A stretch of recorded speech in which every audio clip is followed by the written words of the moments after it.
Salut à tous et à toutes, bienvenue pour la suite de notre aventure de lecture, Sœurs de sang, chapitre 2. Les années s'étaient écoulées en silence selon leur habitude et l'on se réveilla un beau matin pour constater que les filles avaient 2 ans et demi et qu'il était temps de songer à les inscrire à la maternelle. Shana et Mikenya étaient devenues les filles aussi bien chez les Atamé que chez les Asepoué.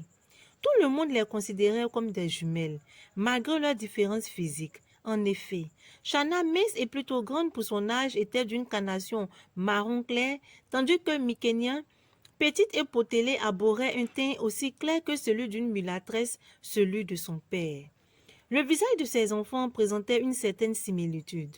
Cheveux fournis, sourcils bien dessinés par le divin créateur, grands yeux aux longs cils recourbés, petit nez à peine épaté.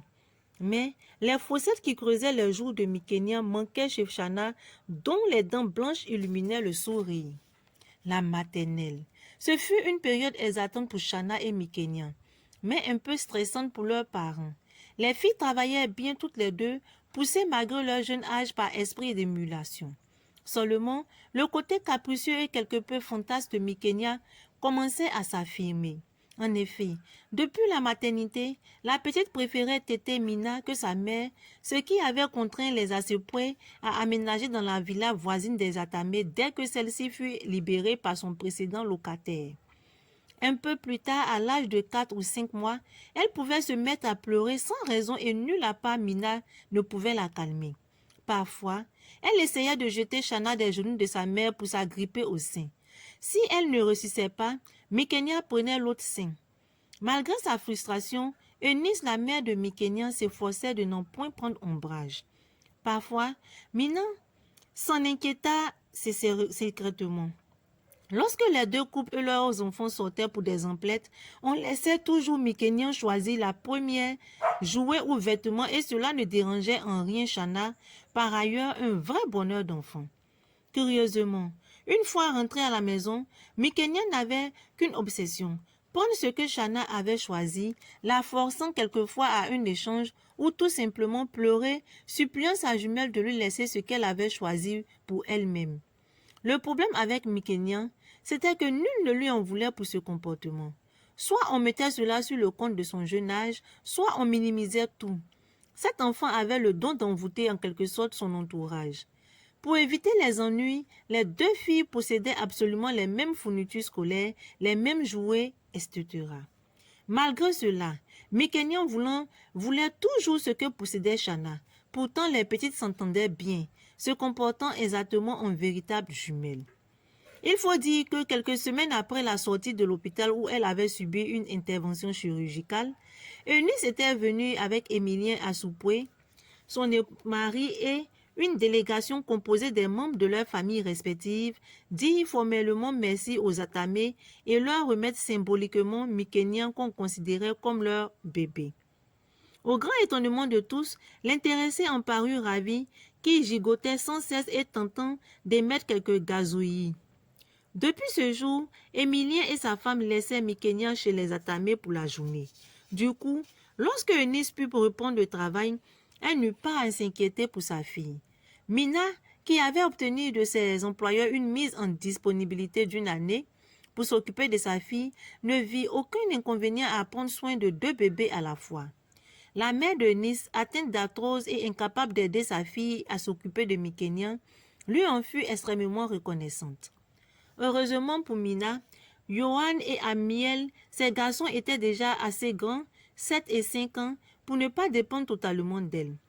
Tous deux en admiration devant les jumelles, il ne leur venait même pas à l'idée de se plaindre, et cela d'autant moins qu'ils étaient de parfaits complices avec leur père. C'est dans cette atmosphère familiale presque idyllique que Shana et Mikenya évoluaient et se retrouvaient à l'école primaire, puis au collège. Un événement vraiment inattendu allait séparer Mikenya et ses parents, pour ainsi dire, définitivement. En effet, Émilien Asepoué, diplomate croupissant dans un bureau décrépit du ministère des Affaires étrangères depuis des années, fut subitement nommé premier secrétaire à l'ambassade de Côte d'Ivoire en Belgique. Eunice, qui en raison de sa santé fragile n'avait pas voulu avoir un enfant après Mikenya, lumière de ses jours comme elle l'avait nommé, s'en réjouit. Elle se disait que c'était là l'occasion rêvée pour retrouver entièrement sa fille. Que nenni! Mikenya refusa catégoriquement de quitter Shana pour ne pas dire les attamer. Émilien, qui s'y attendait quand même un peu, refusa de prendre en considération les récriminations de sa femme. C'est vrai que cela commençait à bien faire, cette histoire de jumelles. Mais on n'allait pas rendre malheureuse cette pauvre Mikenya qui allait s'étioler et peut-être mourir loin des atamés et surtout de Shana. Eunice n'en revenait pas, sidérée par les propos de son mari. Elle comprenait un peu la position de ce dernier. Il avait déjà Ivan, un garçon né d'une liaison de jeunesse, qui vivait en France et viendrait les retrouver à Bruxelles, dès qu'il y serait. Eunice avait beaucoup d'affection pour cet enfant qu'elle avait accepté sans réserve aucune, mais tout de même, Mikenya c'était son sang et la lumière de ses jours. Comme toujours, Eunice et Émilien durent s'incliner devant la volonté de leur fille et la laisser chez ceux qu'elle considérait peut-être comme ses vrais parents. Les adieux furent déchirants à l'aéroport le jour du départ, Eunice et Mikenya pleurant comme des madeleines dans les bras l'une de l'autre.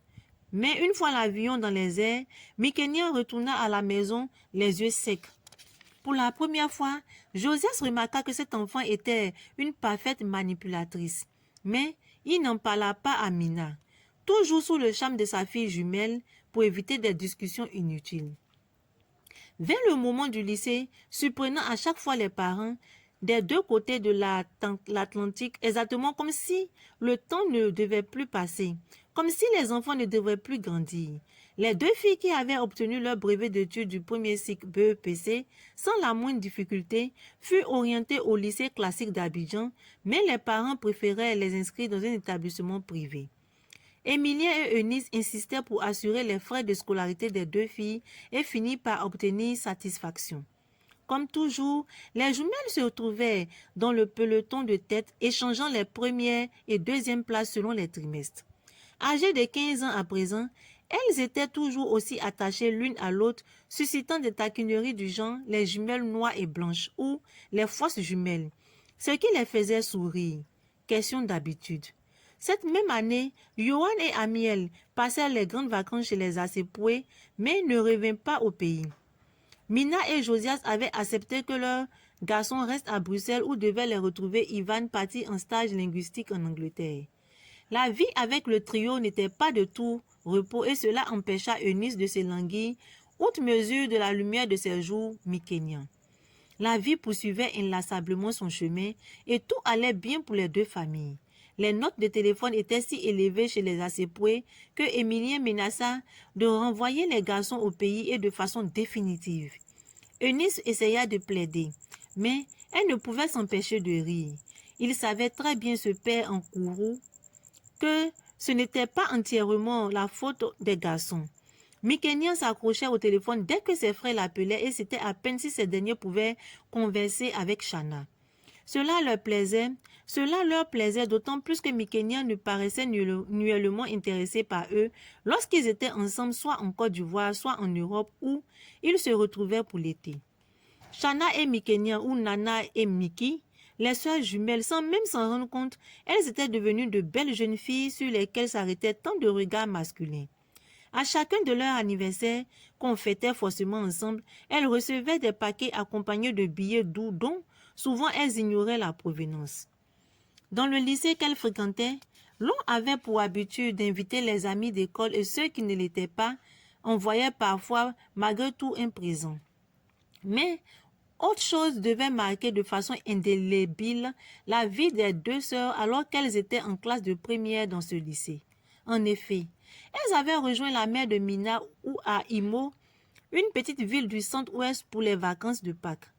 Le médecin-chef de la formation sanitaire de la ville, un proche de Sanala, la grand-mère, dispensait à ce moment-là des cours de secourisme aux jeunes scouts de la région. Ravi de faire la connaissance de deux jeunes filles aussi belles et intelligentes, il les invita à prendre part aux cours et au camping qui le clôturerait. Pendant que Shana hésitait, Mikenya bondit sur l'occasion et accepta la proposition avant même d'en avoir informé Sanala. Le charme du médecin, un homme marié aux tempes grisonnantes, n'y était pas tout à fait étranger.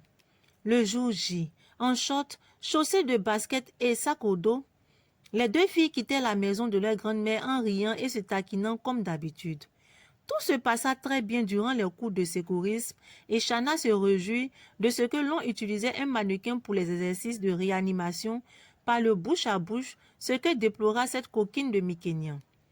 Puis vint la deuxième phase du programme, le camp au milieu d'une clairière qu'on avait débroussaillée et près de laquelle coulait une petite rivière. Délaissant un peu Shanna, chose si extraordinaire, et oubliant le séduisant médecin-chef, Mykénian attacha ses pas à ceux d'Alexandre, un jeune homme fort bien fait de sa personne, que l'on avait surnommé Alexandre Ier, en raison des airs de pacha qu'il aimait se donner. Il faut dire qu'il était le fils cadet du sous-préfet de la localité, ce qui n'était pas rien et que cela en ajoutait à son charme naturel. Toutes les filles de la ville en âge d'avoir ce cher Alexandre Ier pour petit ami en étaient amoureuses. Mais elles oubliaient d'être jalouses quand elles virent le jeu de ce dernier et de Mykénian. Cette fille venue de la ville avec son teint clair naturel, ses jambes galbées, son corps potelé et bien proportionné, leur en imposait. Et puis, quelle diction! On voyait bien qu'elle appartenait au même clan que Alexander, celui des grands types. Lors du dernier repas en groupe, Mykénian, qui n'avait jamais ouvert une boîte de conserve avec un couteau, se fit une très profonde entaille au doigt en voulant épater le cher Alexander. Le sang se mit à couler en abondance. On tenta tout pour l'arrêter, rien n'y fit car la pauvre avait un problème de coagulation. Mykénian devint blême. On voyait qu'elle était à 2 pas de perdre connaissance. Alexander, sur ordre du médecin-chef, la portait jusqu'à l'unité mobile de soins et d'urgence du médecin. Il examina Mykénian devant une Shanna terrifiée et les yeux gonflés de larmes prêtes à couler. Il lui fallait absolument et immédiatement une transfusion. Shanna, prenant courage, lui présenta son bras avec ces mots. « Nous sommes du même groupe sanguin. Nous sommes O négatif. Je peux l'aider. » Le médecin-chef ne se posa pas d'autres questions. La vie de la jeune fille était en jeu. On installa Shanna et Mykénian et la transfusion sanguine commença.